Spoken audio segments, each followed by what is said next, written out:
పెట్టుబడితో ఎక్కువ డబ్బులు సంపాదించాలని చాలా మంది ఆసక్తి చూపుతారు. అందుకోసం అనేక వేదికలను ఎంచుకొని పెట్టుబడులు పెడతారు. అలా పెట్టిన పెట్టుబడులు మంచి ఫలితాలు ఇస్తే ఆ మజానే వేరు. తాజాగా ఓ వ్యక్తి ₹1,00,000 పెట్టుబడి పెట్టి 80 కోట్ల రూపాయలను లాభంగా పొందాడు. ఇది చూసిన ప్రతి ఒక్కరూ వారెవ్వా అదృష్టం అంటే ఇది కదా అని ఆశ్చర్యపోతున్నారు. ఈ అదృష్టం అసలు కహాని ఏంటో ఇప్పుడు చూద్దాం. షేర్ మార్కెట్ ఈ పేరు ఆధునిక యుగంలో తెగ వాడుకలోకి వచ్చింది. ప్రతి ఒక్కరూ మంచి పేరొందిన సంస్థలో పెట్టుబడులు పెట్టి షేర్లను కొంటూ తమ అదృష్టాన్ని పరీక్షించుకుంటున్నారు. అలాగే గత 30 ఏళ్ల క్రితం ఒక వ్యక్తి ₹1,00,000 పెట్టుబడిగా పెట్టి JSW స్టీల్ కంపెనీలో షేర్ కొన్నాడు. ఆ సంగతి మర్చిపోయి పెట్టుబడి పెట్టిన షేర్ పత్రాలను ఎక్కడో పక్కన పడేశాడు.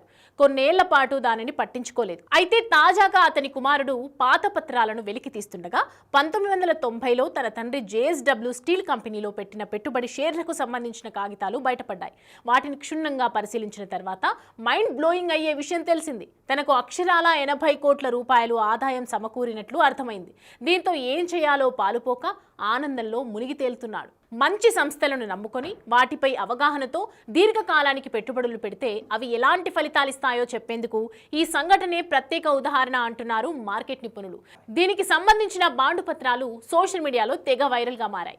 మీరు కూడా కోటీశ్వరులు కావాలంటే సరైన షేర్లను ఎంపిక చేసుకొని వాటిపై సంపూర్ణమైన అవగాహనతో పెట్టుబడులు పెట్టి మంచి లాభాలను పొందండి.